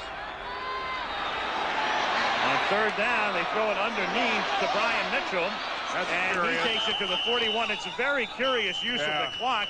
2 seconds. Now they take a timeout. Well, but you would have thought they would have taken the timeout before with the 20-some-odd seconds and run a play or two to try to get Lohmiller in shape and then go out of bounds. I couldn't agree with you more, Al. They wasted a lot of time. They're in very viable field goal position here. Unusual to see the Redskins make curious use of the clock. That's very unlike a Joe Gibbs team. Clock management, one of his strengths, to be sure. One of his many strengths. Gary Clark is really upset over on the Redskins sideline. Gibbs has had to go over and talk to him, and Clark threw his helmet. See, there's Lohmiller. Well, calling for the timeout at an earlier juncture. That's a live shot right there of Clark and Gibbs. That's going on right now. A very volatile Gary Clark, one of the fine competitors in the league, and you can see Gibbs is maintaining a calm head here. You know, the only thing you could speculate is that Gary Clark has been open. He felt he should be getting the ball thrown to him, and he is a competitive, great football player, and he is just upset about it. The Vikings will now take a timeout. 40-second timeout. With 2 seconds remaining, and barring a penalty, this will be the final play, and a 58-yard field goal attempt upcoming for Chip Lohmiller. It's impossible for us to crawl inside Gary Clark's head and know exactly what he's thinking, but I'm inclined to agree with you that that's a frustration about not getting the ball when he thinks he ought to get the ball. And of course, all great quarterbacks think that. Every receiver has felt that. Receivers, rather. You're right. And I felt it myself, and many times you want to go back and yank their helmet off and hit him over the head with it. We ought to give Gary Clark Mark Clayton's phone number. They could chat about the... Do it by committee. In the history of the National Football League, the longest postseason field goal, 58 yards, in a wild card game 2 years ago, Miami, Kansas City. Pete Stoyanovich kicked it. This one will be spotted by Rutledge just inside the 49, so it's a 58-yard attempt, and it is low and no good. That kick would have avoided radar. That was so low that it never had a chance. The stealth. Yeah. So that is the end of the half as the Redskins trailed early, but then scored 17 straight to lead by 10. And back we come with halftime activities after this message from the NFL and a word from our ABC station. Now I have the privilege to present for induction into the Hall of Fame, John Riggins. This is the Pro Football Hall of Fame, celebrating 100 years of professional football. The Pro Football Hall of Fame is a place where dreams come true. And these halls are the men and the records. But behind every number, there is a story and a boy's dream that came true. As a farm boy in Kansas, I had those dreams. And in my dreams, I'd fly above the clouds. I wanted to be a cowboy, the marshal that got the bad guys. I was a pirate, and I sailed the 7 seas. But in my greatest dreams, I ran for a touchdown, and I won the Super Bowl for my team. You can share in those dreams. They're all here waiting for you at the Pro Football Hall of Fame in Canton, Ohio. Don't miss it. This message furnished by the National Football League. And Mitchell takes the kick from Fuad Reveiz, and he throws it to the near side. And this is Danny Copeland And Copeland can get back only to the 18-yard line. Well, that's a play that he's worked on with Desmond Howard. Successfully. And it worked for a touchdown earlier this season. Howard, by the way, is on injured reserve. He was hurt last week. Quite a way for the Redskins to begin this second half. Wayne Sevier wore out a couple pencils this week. This has got to be a lateral. And so you saw Mitchell set up on the yard marker so he could determine whether it would be a lateral, and it was. But it was good coverage again. It's tough to do against a quick team like the Vikings. They got a lot of speed out there, and they recovered very quickly. They honored their responsibilities and stayed home. And they also knew that the Redskins had it. Ernest Biner begins the second half. As the tailback, he gets the ball. He gets tackled by Dolman as he reaches the 21-yard line. And we'll take a look at the numbers through the first half of play. And those two Minnesota turnovers have both turned out to be quite costly. You see the Vikings have given up 10 points because of those turnovers. The lone Redskin turnover didn't cost them anything because Minnesota turned it right back over to them. Time of possession favors Washington, and the Vikings right now need something to get them jump started. Jacoby is in at left tackle. Lachey does not start this half. Biner goes nowhere. Stopped at the line of scrimmage. Audrey McMillan, who will be going to the Pro Bowl, comes up to make the tip. What could give them a good start, Dan, of course, would be to shut the Redskins down on this very first series. Ooh, there's Jack Del Rio, who's down on the field. A lot of people think that he might be the Viking most valuable player this year. The impact he's had on the defense coming up here from Dallas, the way he has played the run, and he's got a leg problem of some type. That will probably bring out a former Redskin when they stay in the 4-3. Minuski as the middle linebacker. Looks like his left leg. There's Del Rio right in the middle of the screen. He makes the hit. He comes in. And it looked like he got clipped on that left ankle. They replaced Del Rio for the moment with two linebackers in this alignment with Ed McDaniel. Yeah, they're in their nickel now. A rookie out of Clemson. It'll be Minuski in a 4-3. They're in nickel now. 3rd down and 7 from the 21-yard line. And Rippon going deep for Clark, and he almost makes a spectacular catch, but can't hold on at the 40-yard line. There is the story of the Redskin passing game in 1992. So near to so many big plays, and yet there's an illustration, Frank, where Gary Clark is open, and he's just a shade overthrown by Mark Rippon. And we saw it a little earlier, an overthrow just off the fingertips. And Gary Clark almost made a spectacular catch. He had it. The field knocked it out. It would have been a highlight film catch, and a quarterback can't put his receiver in that position every time. Big series for the Vikings. They shut the offense down to the Redskins. They'll get the ball close to midfield. Got a good burn to kick. Anthony Parker to receive it. Very low line drive kick that he angles out of bounds near the 40-yard line. They'll march it off, spotted at the 38-yard line, and that's where the Minnesota Vikings will take their first second half possession. They continue to work on Jack Del Rio. Meanwhile, in San Diego, where it's raining, the Kansas City Chiefs against the San Diego Chargers. The Chargers in the playoffs for the first time in a decade, winning the AFC West. Bobby Ross in his rookie season winning 11 of his last 12. Hard to figure who that rain will help. At the 38-yard line, here are the Vikings starting with Roger Craig as the running back. He's across the 50, and he's all the way down to the Redskin 42-yard line. Boy, he made Brad Edwards look bad, didn't he? Oh, he can do it. Great cutback runner, high stepping. Characteristic stride of Roger Craig. And he covers up the football. They'll try to strip it right at the end. Now watch this cutback. And he kicks those knees up. Edwards gets a hand on him, that's all. Covering up the football as Mayhew tries to pull it out. 20-yard gain. His longest run during the regular season was 21. Here he goes again for no gain. Boy, the playoffs just find Roger Craig, don't they?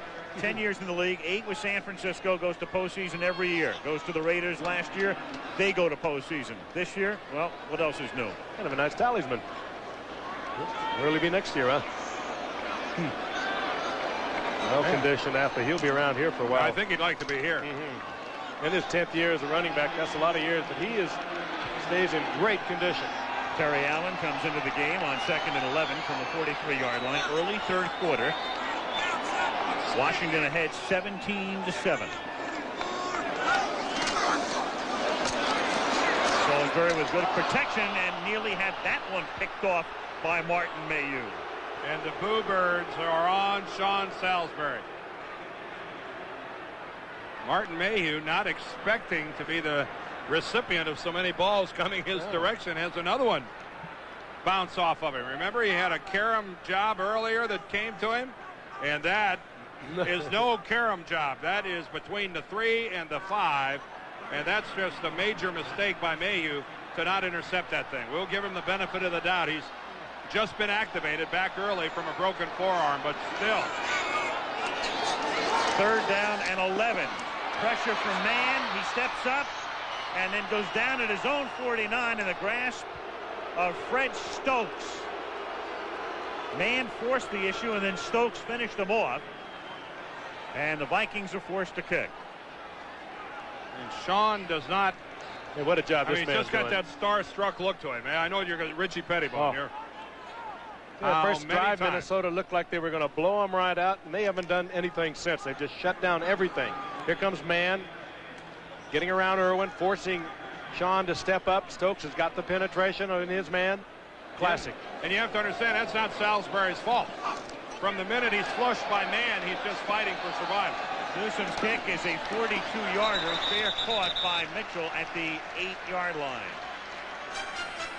11:31 left in the third. In the playoffs, 10-point Washington lead.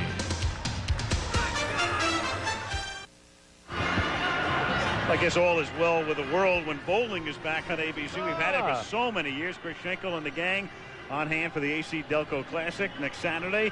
Also, you'll see the Durasoft Colors World Challenge of Champions. And then on Sunday, the first tour event of the golf season. You've got the regular stars and the senior tour guys having at it in the Infinity Tournament of Champions next Sunday. Toss a log on the fire and watch some guys playing golf. That's a great way to spend a winter weekend. Washington from the 8-yard line. Ernest Biner takes it to the 10. That's a pickup of 2. It'll be 2nd down and 8 with 11:20 remaining in the third quarter. 17-7. Washington, and Jim Lachey is back in. Yeah, he's suffering from some bad ribs and had them attended to at halftime. And he's able to continue to play. And there's a good look at Jack Del Rio, who we saw limp off with the bad ankle. He had it retaped, and now he's back out for the Vikings. And as you can tell, this is a playoff game. Nothing to hold back for. 2nd and 8 from the 10. Rippon guns it up to the 22-yard line, and it's caught for a first down as Art Monk, who was catching a lot of passes in the first half of the season, but had seen his productivity really fall off in the second half, is there for the first down. Look at the protection, though, that Rippon gets. Mark Rippon is not challenged at all in the pocket, able to step up into the middle and deliver that pass, Frank. Lee had a hand in there. Monk was dragging him in. But he captured the hand and the ball. At the 22-yard line. 1st and 10 after Monk's 3rd catch of the game. A lot of time for Rippon, and a perfect throw to a wide-open Ron Middleton, who's down by contact up at the 41-yard line. Another Redskin first down. 2 good throws now in a row for Mark Rippon. He gets the one out to Art Monk, who helps him with a good catch. And that time, a good read by Middleton, who got himself into the zone. He pulled up, and Rippon read right with him the zone. He comes off one receiver, looks back. Middleton is set up in there, and Rippon fires it in. Such a perfect illustration, though, of the Redskin passing philosophy. Only a 2-receiver pattern downfield.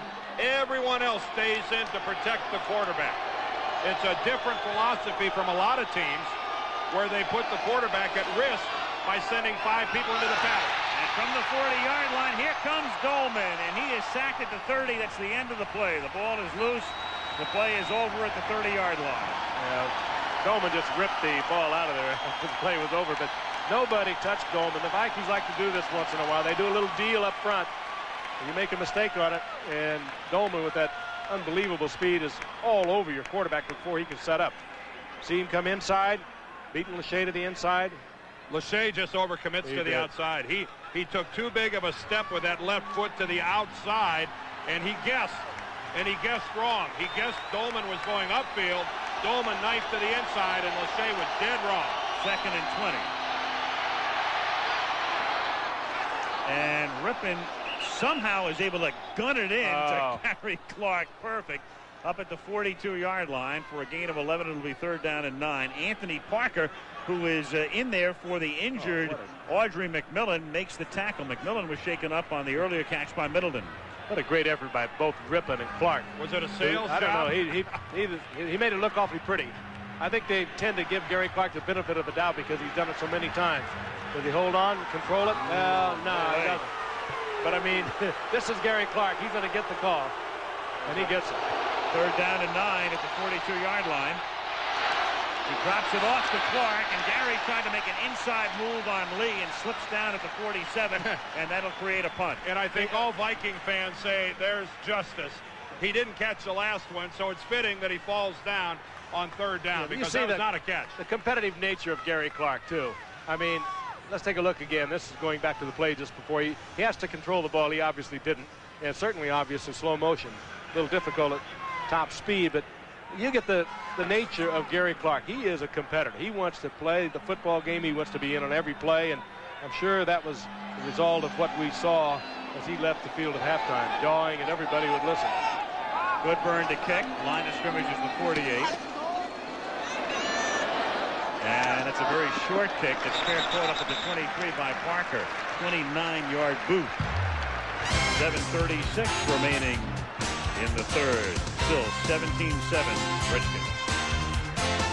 It's a hurting bunch of guys playing on hard over there and a lot of guts. 1st down Minnesota from the 24-yard line as Allen moves out to the 27-yard line. That's a pickup of 3. 2nd and 7. Shane Collins in on the tackle, and the Vikings are going to need some productivity from Salisbury. Down by 10. Sean is 1 of his last 7, and in the game 5 of 14 to 88 yards and 2 picks. Last week 20 of 33 and 290 yards against Green Bay. What a difference. 2nd and 7, and that's incomplete. Intended for Carter, who's covered by Mayhew. The crowd booing, thinking that Mayhew got there early.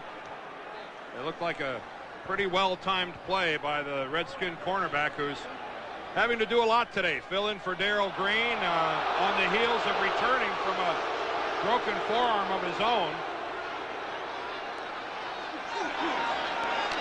I think he'll offer no apology. 3rd and 7 from the 27-yard line. Everybody's covered, and so is Salisbury at the 21 by Fred Stokes, who gets his 2nd sack. Get it right in the head, Al. That's a coverage sack. Salisbury had plenty of time. His line gave him plenty of time to get the ball downfield, but good coverage by the Redskins secondary.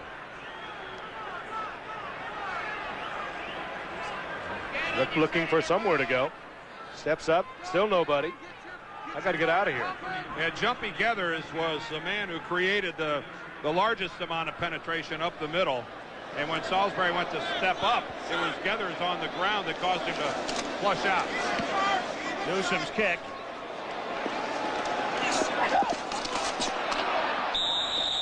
Is a 52-yard kick that bounces out of bounds at the 29-yard line. Washington with the ball again, and the lead, 17-7. For the Vikings is the man in the hat and the jacket, and that's Rich Gannon, who was their starter through much of the season. Now it's Salisbury. Dennis Green told us yesterday it's Sean all the way. Today, we'll see. 1st down at the 29-yard line for Washington, and Brian Mitchell starts with a 5-yard gain to the 34. As Dennis said, his philosophy is that, hey, I made the decision that this is my #1 guy. So I feel that he's the best man for this particular game. Number two, he takes all the reps during practice, so he's the most qualified to play, and he just doesn't believe in pulling in substitutions. And there's a good example. Gannon has never been a substitute in his career. But this is a playoff game. This is a playoff game. If you don't win this, there's nothing left. So the temptation has to be there for Dennis Green. 2nd and 5, and Mitchell fights his way up to the 40-yard line. Big day for Brian Mitchell. Mike Merriweather makes the tackle. Again, if you don't follow the Redskins that closely, Ernest Biner's their key guy. Ricky Irvins is their number 2 guy, but Irvins is hurt today, so Brian Mitchell's had to fill a big role today, and he has filled it brilliantly as you look at Ricky Irvins. He just battled for another first down. Irvins on the sideline with a bad ankle, and Biner, we already told you about him with the bad back and perhaps something else earlier in the game. Told you McMillan came out, the cornerback, the right corner for Minnesota, bicep injury. He's questionable as to his return, and Parker spells him. And Parker locked up right now one-on-one with Monk as Mitchell somehow finds room up to the 45-yard line, gain of 5. Carlos Jenkins makes the tackle, and we have less than 5 minutes to play in the 3rd quarter. Vikings, you get the feeling they need a big play at this point. They need a turnover, a fumble, somebody to knock the ball out of there, somebody to scoop it up, do something big for them. The Redskins are taking total control of this game. They, right now, are owning the line of scrimmage. And Tony Dungy knows that, the defensive coordinator of Minnesota, very well. They need a big play. 2nd and 5 from the 45-yard line. And there is Mitchell getting to midfield, and if the nose of the ball is on the 50-yard line, he's got a first down. And he does. You mentioned the line of scrimmage, Frank, and that's what we're seeing. Of course, how many times have we seen it over the career of Joe Gibbs and this Redskin offensive line? The longer the game goes on, their physical prowess begins to assert itself. And this last play is a classic look at it. Look at the surge on the left side. Brian Mitchell, not a power back, is not contested until he's 4 yards downfield. 1st and 10 at the 50. 17-7 Washington.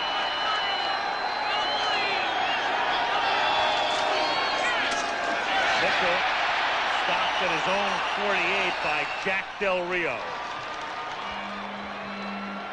I think maybe the Redskins had one too many motions that time. What'd they have? 2 motions, 3 shifts. But you can see they had the Vikings a little bit confused. The problem is they confused themselves a little bit. I think so. Jack Del Rio, what a Plan B player he has been. Of Dallas, originally drafted as an All-American out of USC to New Orleans, went to Kansas City. Dallas put him on Plan B, probably because they thought he'd stay there. Came up here, liked it, moved up here, and he is one of the key reasons this Vikings defense has gone from 14th to 8th. 2nd and 12. Here is Monk. And Monk gets tackled by Parker, who's in there subbing for McMillan, and that's a 4-yard loss. When a wide receiver is playing running back, which Monk had to do there, their instincts aren't as good as a regular running back. And Art should have cut back to the inside, utilizing his blocker. Instead, he jumps outside to the sideline and gets tackled. He should have jabbed inside of Ray Brown there. Instead, he went outside, and Anthony Parker nails him for an even bigger loss. 3rd down and 16 at the 44. 2:10 left in the 3rd. Redskins up by 10.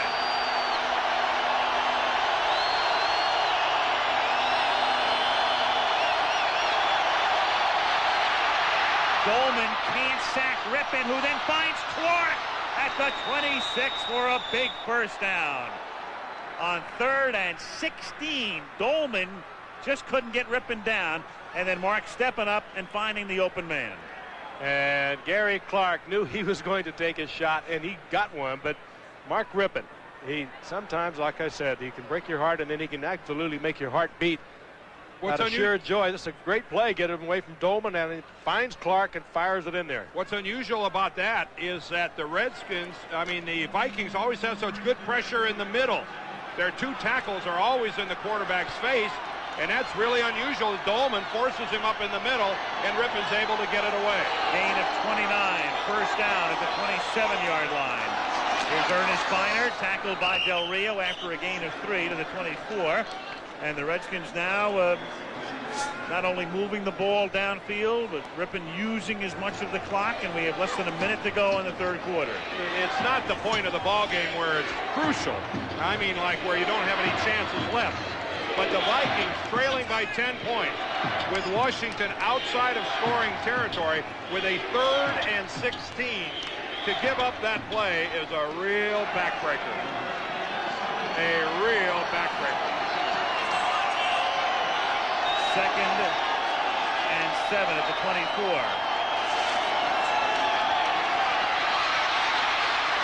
Oh, and Rippon nearly had it picked off at the 19-yard line by Henry Thomas. Well, they nearly knocked Thomas down with it.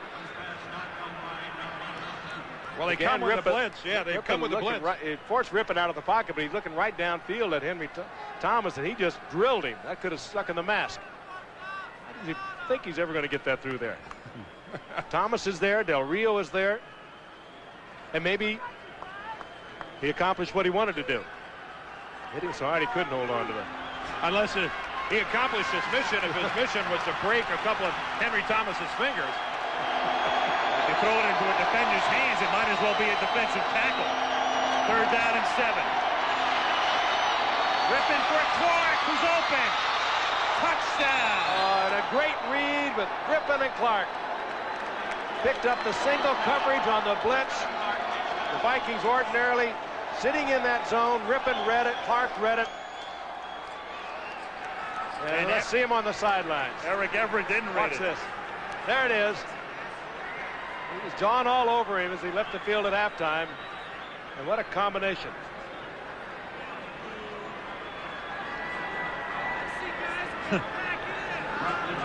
Clark wide open. Back of the end zone. Lohmiller for the point after. So they had a 3rd and 16 to the Redskins. They converted that. Rippon finds Clark in the end zone, and we've got 17 seconds left in the 3rd. And the Redskins trying to win a trip to Candlestick. Don't try.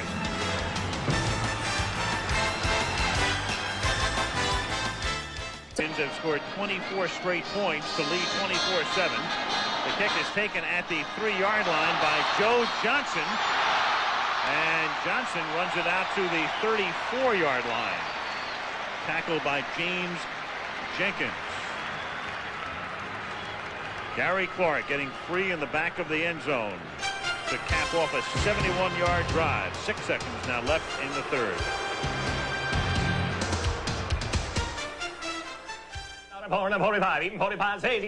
Off the bat, but then the 2nd quarter dominated by the Redskins, and the 3rd quarter totally dominated by the Redskins. And you look at the touchdown pass to Gary Clark, but as strange as this sounds, the one to Clark before that on the 3rd and 16 was even bigger. 1st and 10 Minnesota at the 33. Waning seconds of the 3rd quarter. And Salisbury hits Anthony Carter. Nice catch.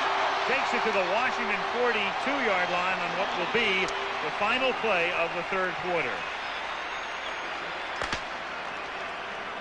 And so the Vikings begin the 4th quarter in Redskin territory. 24-7 Washington, and back we come to Minneapolis after this message from our ABC stations.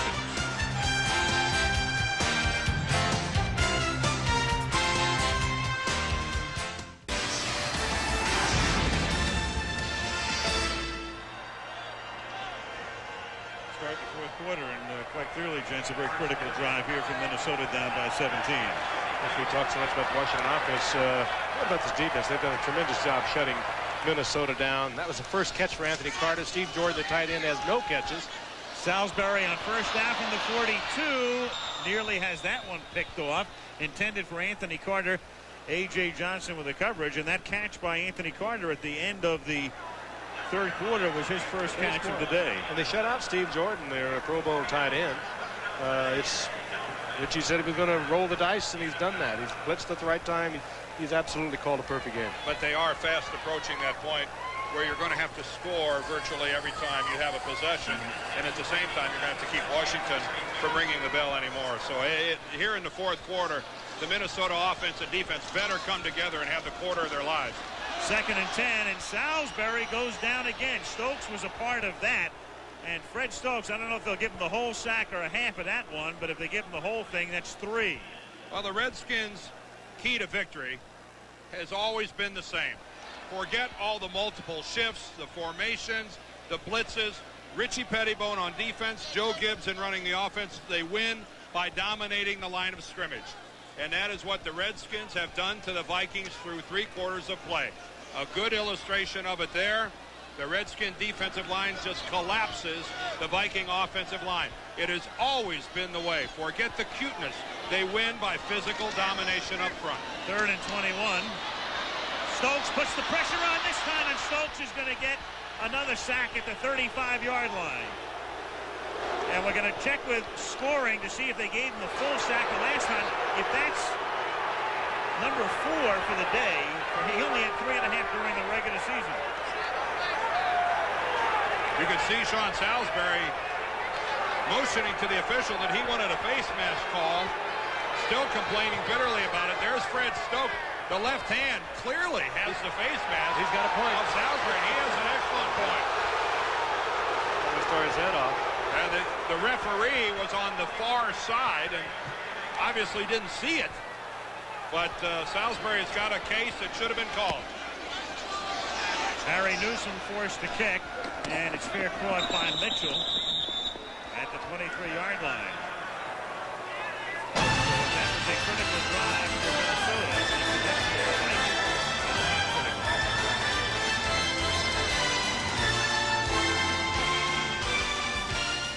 A TD on their first drive, but after that, boy, is that ugly. Talk about not being indicative of what was to follow. That opening drive was it. From the 24-yard line, here's Ernest Biner. And Biner takes it up to the 31-yard line. I mean, Ernest Biner, he is a guy who is so smart. Through the years, he's played extremely well in postseason. On that particular play, he's skirting the sideline, and not that the clock is that huge a factor right now, but why not stay in bounds?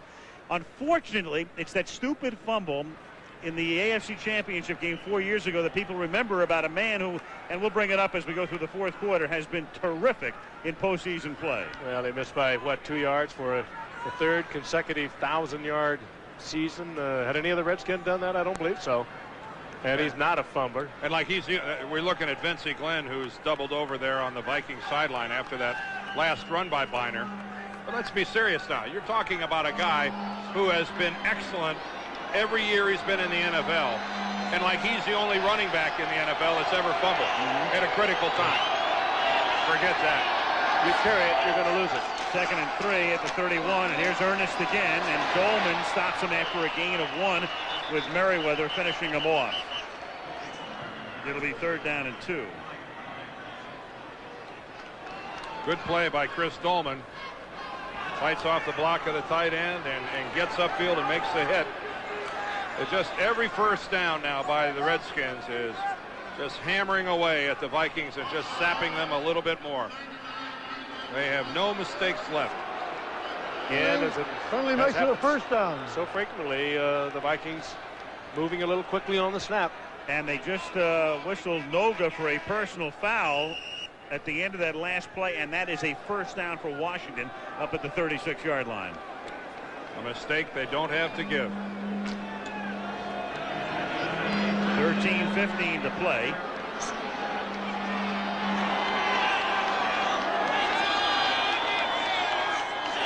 Middleton in motion. Here's Brian Mitchell up to the 41-yard line. That's a gain of 5. Mike Merriweather makes the tackle. The Redskins running game is just a series of explosions. I mean, it is just, you hear one and then you hear another one, and then it's the lead block comes whamming in there and the tight ends blocking down. This is just a methodical wear you out, slam it right at you. Good block by Lachey coming off to the inside on Del Rio, but it is a physical running attack. And here in the fourth quarter is when the other guy starts to get just a little hesitant to stick his head on the ball carrier. Why not let somebody else do it?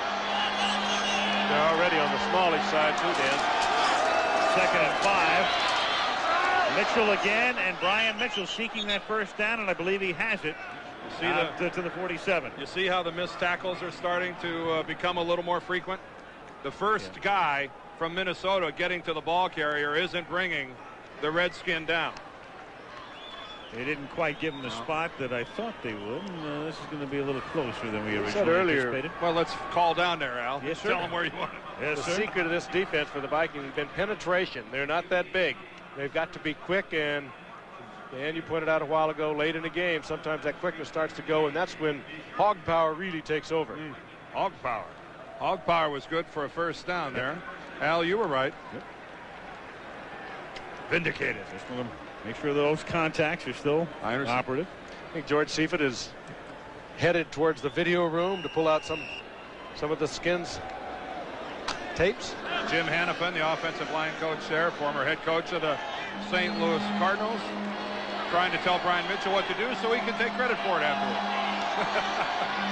190 combined yards for Brian Mitchell. First down up at the 46-yard line. And here's Ernest Biner taking it to the Minnesota 45-yard line. So chewing up yardage and chewing up the clock, down to 11.5 to play. 24-7, Washington. Once again over Jim Lachey, and the big man slow getting up once again. But they set out today to focus and go right at big strength of the Minnesota defense, Chris Dolman. He's a great pass rusher. They just power him with their tight end. Coming over there is Terry Orr right behind Lachey, and I mean, look, a couple of explosions later. Look what they throw at you. 300-pound guard, 300-pound tackle, 270-pound tight end, a 250-pound tight end. I mean, it is just merciless the way they come at you. And 2nd and 2 as they take the play clock down to 2, and Ernest Biner picks up the first down. Just perfect execution. 2nd and 2, take the play clock down to 2. Keep the sticks moving and keep the clock going. That might have been our best look yet at the right side of the offensive line. They just blew these guys out of here. Whoa. I mean, watch this look at the Vikings go backwards. Oh, that was Jacoby's man. Caught in midair. Joe Jacoby in the ball game. I mean, that's Noga, 6'1" and about 260. Yeah, Joe Jacoby in at right guard, spelling Mark Schlereth, who's nicked himself. 1st and 10 at the 42. Again, the play clock is down to 3.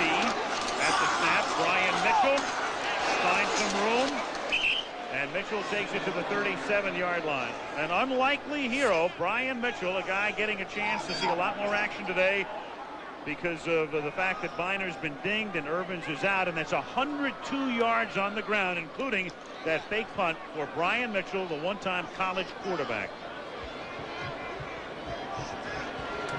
An unlikely hero at the running back position coming into this game. I'd have to say that his effort has taken Minnesota by surprise. A reluctant one. Remember, Joe Gibbs told us he really hoped he didn't have to go to this. Didn't have a choice, and Mitchell has really come through. 2nd and 5, and again, Rippon doing a beautiful job of the play clock. The snap this time is at 2. Here's Mitchell. A play that was anything but pretty, but it nets another first down. A totally busted play. Looks like this spot is going to be close again, Al. They're very close, yeah. Spotting him maybe a little shy of it. This will be another measurement. But you know, Mitchell didn't get that many reps last week working on the offense, and you have to expect something like that every now and then. It's remarkable that they have been able to run the offense as smoothly as they have. You got 3 tight ends in the lineup for the Redskins, and this is where they slam it at you. Or Middleton, Jenkins, all in the game at the same time. I mean, it is a serious collection of beef coming at you. They're about an inch shy of a first down. Combined yards in a postseason game in the history of the Redskins. Ricky Sanders, you go back to the Super Bowl in San Diego against Denver. He had that tremendous day. And Timmy Smith in that same game, the pretty much a one-game wonder was Timmy Smith. But what a game. If you're going to be a one-game wonder, it might as well be in the Super Bowl. And factor in Doug Williams, who quarterbacked the Redskins that game, and what a 35-point second quarter. You're right, it was the shining moment for a lot of people. Us not included. It was our year to have it. Enjoyed the week down there, though. The size of Rippon helps. They often go with the quarterback sneak. The big mark at 6'4", and about 230 pounds. Third and inches or even a singular inch, and Rippon gets it by plenty. Hard to stop that. What do you strong? Hey, what do you say about a team that throws a 235-pound quarterback at you? 8:45 remaining in the fourth quarter. Washington leading 24-7. Out west we go next. Brent Musburger, Dick Vermeil are there in San Diego. The Kansas City Chiefs earning a spot in the playoffs with their win last week against Denver. Head west to take on the San Diego Chargers, who lost their first 4 and then wrapped up the year winning 11 of the last 12. Jacoby is back in the game at the 30-yard line. It's first down and 10. Ernest Finer. This 9-yard gain. This is surgery without an anesthetic. This for a very hushed and moaning crowd now. This is a brutal display of football by the Washington Redskins. You talk about dotting the I, crossing the T, and putting the exclamation point at the end of how you take care of the football. This drive right here is symbolic of a team that is the world champion until proven otherwise. And according to Joe Gibbs, we're looking at a miracle. And Jim Hannafin, their offensive line coach, believe me, he's a happy guy. This is his kind of football, isn't it? Well, when you're a 3.5-point dog, it's not quite a miracle, but it's a miracle they got in the playoffs after they lost to the Raiders last Saturday. It's amazing. I guess it's how nice a guy Joe Gibbs is that so many people could feel so sorry for the world champions. Yep. I mean, people have tears running down their cheeks feeling sorry for the Redskins. I think today might erase that. Well, he hands out a lot of Kleenex, too. Current Redskin drive began at their own 24, so they've chewed up 55 yards and taken 6.5 minutes off the clock.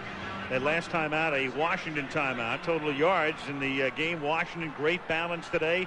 And Minnesota has been stymied since their opening drive. It is 2nd down and 1. And this is Finer picking up a first down, and that'll take another 45 seconds off the clock by the time they run the next play. It is such a wonderful feeling to be in that offensive huddle, Frank. You've been there before when you have another team on the run, when you have them on the heels, when you're just clicking off first down after first down. It's a great feeling.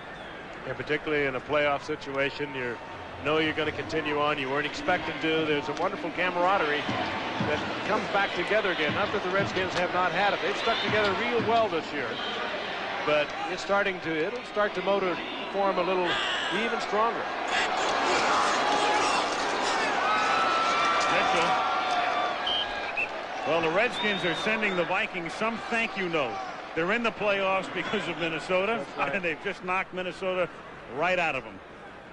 So what a fine job Dennis Green did here in his first year turning this team around. We talked about going from 14th defense to 8th overall, and offense, they also made a tremendous turnaround.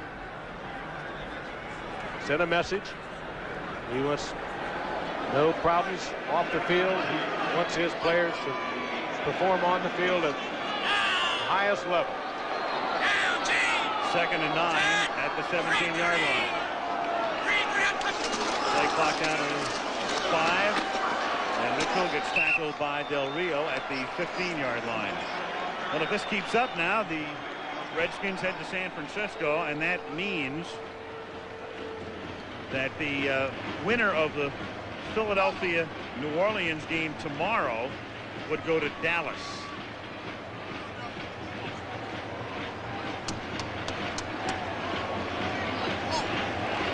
And we'll have an opportunity for a great postgame show. Check in on Kansas City and San Diego. And post, between, and pre. Put them all together, and it spells Redskins football. This game just fast. 2.5 hours old right now. 5 minutes left. Biner on 3rd and 7, taking it to the 10. It's 4th down and 2 on what was the 13th play of this drive, which has consumed almost the entire 4th quarter. The drive starting with less than a minute having expired in the 4th. We're down to 4:52 and counting, and Lohmiller comes in to try to tack on 3. Will be about a 28-yard field goal attempt. Chip actually practices up here during the offseason. Goes over to the Vikings field, their indoor field sometimes, their outdoor field. Makes his home here, former University of Minnesota star. Well, his privileges might be rescinded. 27-yard field goal attempt. Rutledge puts it down, and the Vikings finally get a break. Somehow, some way, Lohmiller misses an easy one. But not a bad time to do it with a 17-point lead and 4:25 to go.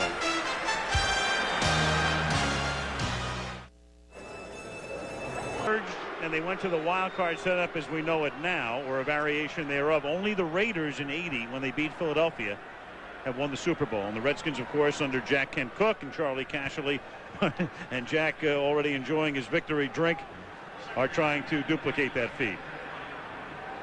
Crowd taking a little of the frustration out on their quarterback, Sean Salisbury. 2nd and 10.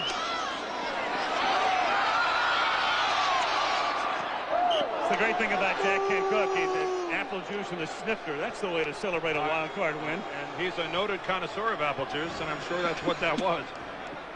Sean Salisbury there almost completed a pass to a Hall of Famer.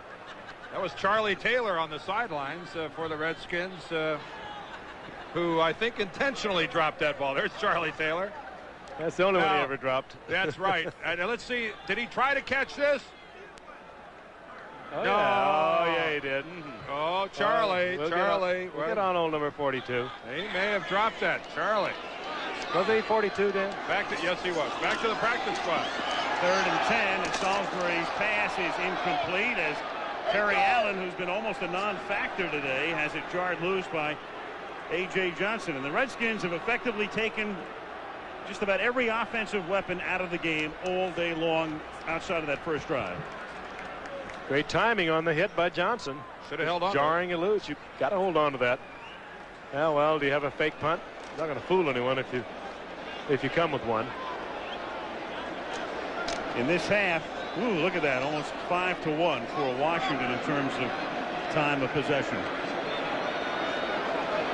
And yes, this is one time that stat is very reflective of what's happening. Newsom's kick is fielded by Mitchell at the 31, and he'll add to that combined yardage total, taking it back to the 38, a 7-yard run back following a 49-yard boot. Well, you hope that this loss by the Vikings doesn't detract from what has been a most fortunate year for them, in the sense that they hired Denny Green. He came in and has established a system, and you get a look at what we have coming up for you after the game and before we take you out to San Diego for the second half of our doubleheader. Roger Hedrick there, who runs the Viking franchise. They have a good thing going here, and this one loss should in no way detract from what a successful year 1992 has been. You have made to 8-8 to 11-5. You've made some major steps. First down at the 38-yard line. And the flag is down. Robert Green, the rookie who made the team in training camp as a free agent out of William & Mary, with the carry. You know, speaking of the Vikings, too, gents, as we get the call here from they were either referee. lined up offsides or came across the ball. Thomas and Randall were really crowding the ball out. You know what they're going to start to talk about here pretty soon is the quarterback situation in Minnesota. And 5 yards. Repeat, first down. It's not that we're adding fuel to the fire here. I mean, it's real simple. What does Joe Montana do next year? I mean, let's face it, Joe Montana, his future is in question in terms of with the 49ers. Does he perhaps, with the advent of free agency or some sort of deal being struck, come here? He is under contract, isn't he, Al? Another year? Well, but the contract is going to be discussed at the end of the season. Here's Green. And he takes it across the 50 to the 46. Clearly, there are a lot of things that have to be done between now and then, but just throwing it out, it makes a lot more sense than some of the other rumors you'll begin to hear soon. Looking at it from this point, I think about Joe Montana, I'd want to go to the Washington Redskins. Yeah. Well, I don't think that. I think the Redskins, until further notice, are going to be happy with Mark Rippon. They just signed him to a $3 million deal. But, Al, your point is well made in that the Vikings are the type of a system that Montana would fit into. He's not going to go to an expansion team or a cellar dweller and get pummeled. He wants to come to a good football team with a good supporting cast that needs a quarterback. And certainly that's the case here in Minnesota. And a coach that he knows very well in Dennis Green. Yep. It's the question mark for any team that I think wants Joe Montana is whether or not he's a free agent or whether or not you're going to have to pay for him. And I don't mean paying for his salary. I mean paying for him in draft choices and other players. He will be 37 at the start of next year. And you really have to question how big a price, how much of your future are you willing to mortgage away to get Joe Montana for the quick fix? Well, I'm sure it's Denny Green's thinking. He's got a very young football team. He got rid of some old heads that were still capable of playing. He went for youth. He went for quickness. Do you change that around? Do you lose a #1 draft pick or even more to maybe go for that quick fix? I doubt it. I doubt it. It's to be the final play before the 2-minute warning. Green. Well, I'll tell you one thing, gents. The road to free agency is going to go through Minneapolis. It's going to go through the chambers of Judge David Doty, apparently, next week. Meeting called for Tuesday. He's called both sides together. And, again, wants them to settle it on their own rather than forcing him to be the man who dictates what the new system will be. Wilbur likes whatever new system's out there. He's a free agent after this season, and that's a victory smile.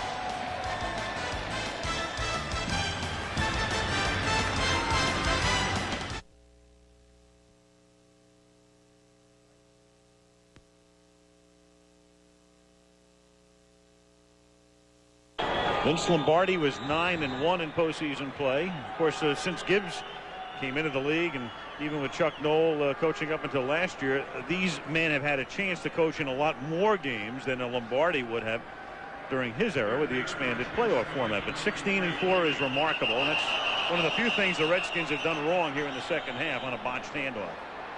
And the whistles were blowing while the ball was down on the field, so again, that's a dead play. And there could be Robert Green, who probably had little or very little opportunity to take some reps last week during practice. Defense, and he's in there as a running 5 back. yards, still 3rd down. 189 yards for the Skins and 9 yards in the second half for the Vikings. Extraordinary.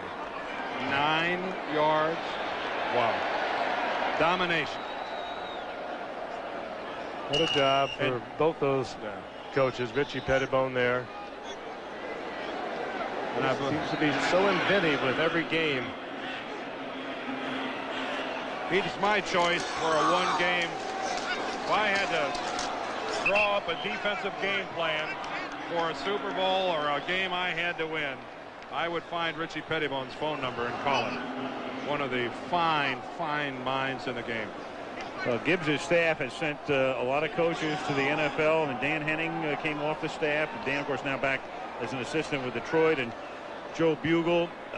And there's Jim Hanifan, a former head coach himself, and you wonder about a Richie Pettibone.